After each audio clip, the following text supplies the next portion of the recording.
Bonjour, vous avez l'impression que l'argent n'est pas fait pour vous?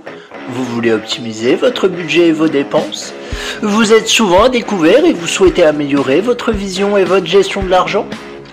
Alors, bienvenue sur Budget, le podcast qui t'aide à gérer concrètement ton budget.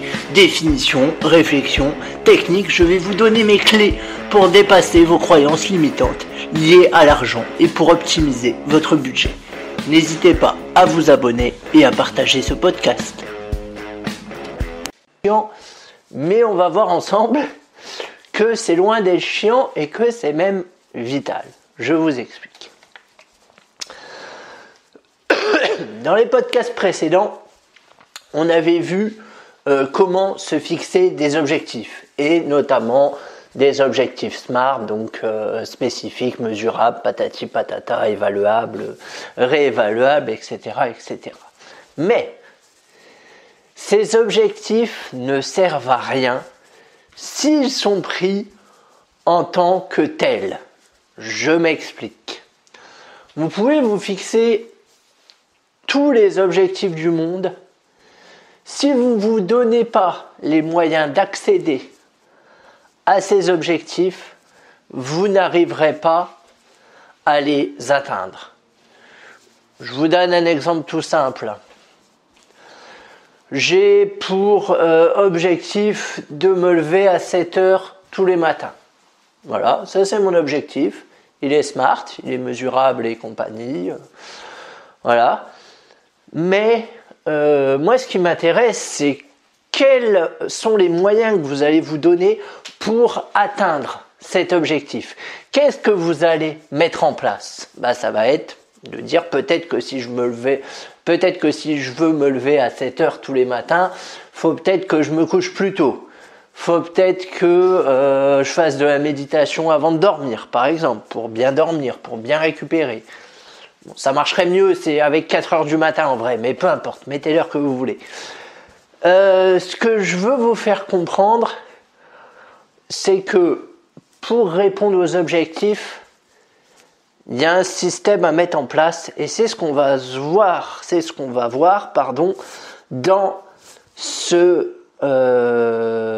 ce podcast. On va voir comment on peut atteindre les résultats financiers que vous voulez. Et pour ça, on va parler de deux choses qui sont très importantes. C'est de discipline et de planification budgétaire. On va voir ensemble ces deux termes et ce qu'il y a derrière. Alors moi, quand je dis discipline budgétaire, c'est ma définition à moi. C'est comment tenir ses engagements. Comment mettre en place une routine qui fait que on sait où on en est dans le mois, par exemple, dans son budget.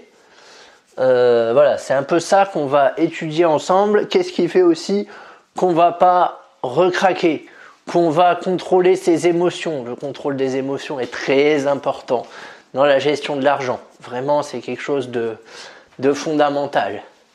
Si on ne contrôle pas ses émotions, on est mal.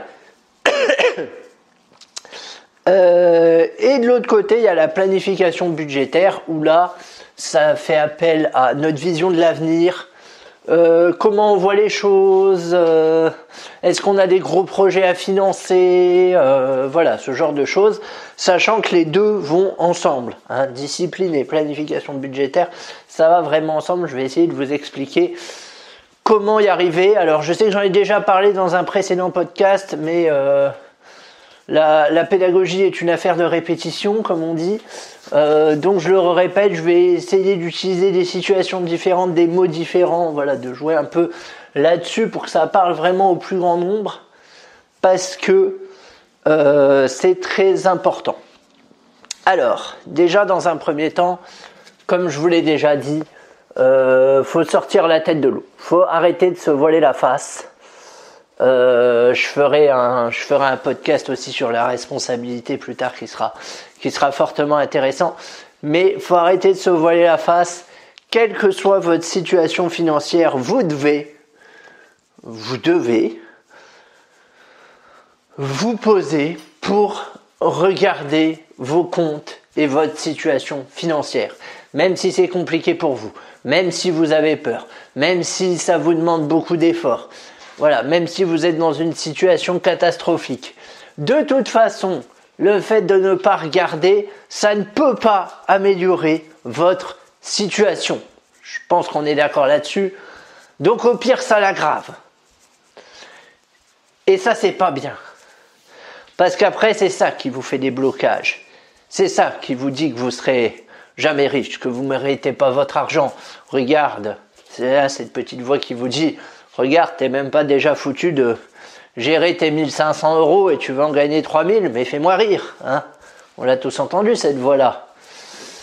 Donc voilà, déjà, ça c'est une discipline à avoir. Faites le point sur votre situation budgétaire. Alors, je ne vous dis pas de le faire forcément tout de suite, ça peut prendre du temps.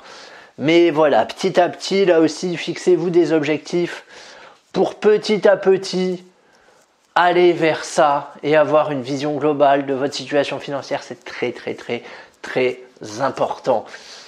Quand je disais mettez de côté les émotions, c'est tout à fait ça. Mettez de côté la honte. Si vous avez honte, la colère, si vous êtes en colère contre vous, etc., etc. Ça, on l'utilisera après. Mettez-le de côté, on l'utilisera après. Toutes ces émotions, toute cette colère et tout ça, après on le transformera en force. Mais dans un premier temps, voilà, vous devez être discipliné et faire l'inventaire de votre situation, faire votre budget, etc., etc. C'est pas possible autrement. Sinon, continuez à pas gérer et c'est bien dommage. Tout le monde peut le faire, ça c'est important. Faut que vous l'entendiez ça. Je dis pas que c'est facile, loin de là. Mais si vous le faites pas, ça va être encore pire. Voilà, c'est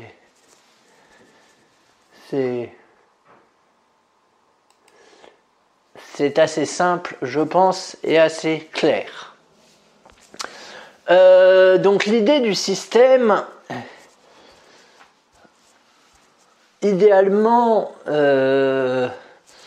c'est qu'il y a deux types de profils.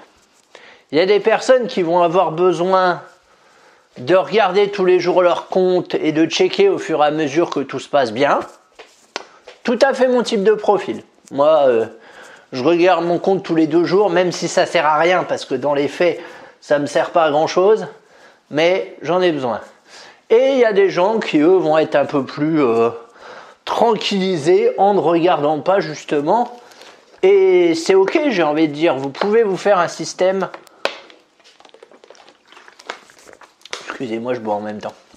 Vous pouvez vous faire un système pour les deux personnes, selon que vous ayez plus ou moins besoin de contrôle. Hein. C'est ni plus ni moins que ça. Sachant qu'après, là, on voit un système pour gérer l'argent, mais des systèmes, vous pouvez en mettre en place pour tout. Pour le professionnel, pour le personnel, etc., etc. L'idée, c'est que ce soit quelque chose qui vous facilite la vie et où vous ayez le moins de choses à penser et que quand vous avez à penser des choses, ça vous apporte du réconfort. Voilà, c'est aussi simple que ça. Et moi, je vais vous expliquer comment j'ai créé mon système pour l'argent qui m'apporte du réconfort. Alors que pendant longtemps, j'ai eu une relation un peu tumultueuse avec l'argent, mais grâce à ce système-là, ça va mieux.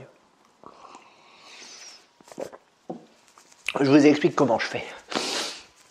Je reçois ma paye. J'ai mon budget qui est établi.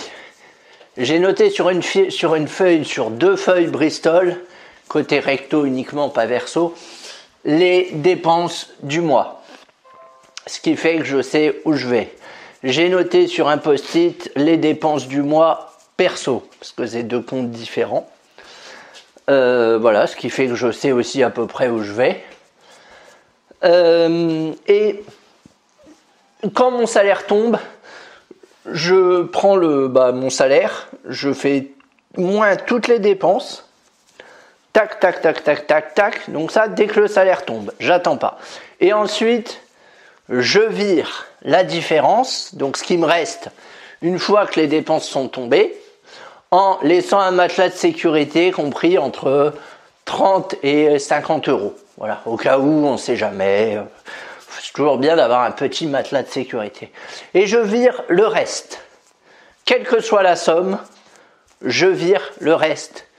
Et je n'y touche pas. Voilà. Et moi, le fait de faire ça, bah, c'est con à dire, hein, mais ça m'apporte du bonheur. Parce que moi, j'aime bien me rendre compte au fur et à mesure des choses. J'aime pas les choses automatisées. J'ai l'impression que ça m'échappe un peu. Et du coup, quand je fais ça, j'aime bien parce que je vois tous les mois combien j'économise et ça me fait plaisir. Donc après, j'ai mes petites fiches Bristol. Tous les 2 jours en moyenne, je regarde les comptes et je raye au fur et à mesure ce qui tombe. Voilà, tout simplement. Donc sur ma fiche Bristol, j'ai le nom de la dépense et le montant à côté. Donc je raye au fur et à mesure. En milieu de mois, arrivé en milieu de mois, je calcule à peu près si je suis dans les clous au niveau de ce qui me reste. Et si je suis dans les clous, c'est tranquille, je continue à rayer pendant tout le mois et je n'arrive pas à la fin du mois à découvert grâce à ce système parce que j'ai laissé un peu de sous de côté en matelas de sécurité, voilà, 30 à 50 comme je disais, pas plus parce que très souvent le matelas de sécurité on l'utilise, me demandez pas pourquoi mais ça c'est encore un mystère que je n'ai pas résolu, donc vraiment on laisse une petite somme. Si j'ai utilisé la somme, bah voilà, j'ai utilisé la somme, sachant que j'essaye de l'utiliser pour vraiment des imprévus. Et si j'ai pas utilisé la somme, elle se reporte le mois d'après quand mon salaire tombe. Donc c'est vraiment tout bénef comme système. Voilà. Ça c'est le système pour ceux qui aiment bien avoir le contrôle, pour ceux qui aiment bien avoir le contrôle et qui aiment bien suivre l'avancement des choses au fur et à mesure. Ça c'est un système que vous pouvez mettre en place. Hein. C'est ultra efficace. Depuis que j'ai ce système-là, ça va faire ça va bien faire 2 ans, je pense, hein, en vrai. Ouais, ça doit faire 2 ans, quelque chose comme ça, je ne suis plus à découvert. Ça a changé ma vie. Maintenant, si vous êtes plus du style à pas trop vouloir vous préoccuper des choses, et c'est votre droit, hein, c'est pas une critique quand je dis ça, hein, pas du tout. Mais voilà, si vous êtes plutôt à automatiser les choses et à les laisser couler tranquillement, bah, c'est pas très compliqué. Vous refaites l'exercice de calculer vos dépenses. Si vous gagnez tout le temps la même chose, ça va être très facile. Vous programmez un virement en début de mois. Dès que le salaire tombe, ça c'est très important. C'est ce qu'on appelle, je fais un petit aparté, se payer en premier. C'est les Américains qui disent ça, ils disent toujours pay you in first. Donc littéralement paye-toi en premier, vous l'aurez compris. Même moi n'étant pas bilingue, j'ai compris. Voilà, c'est-à-dire que paye-toi en premier avant de payer tes factures et tout ça.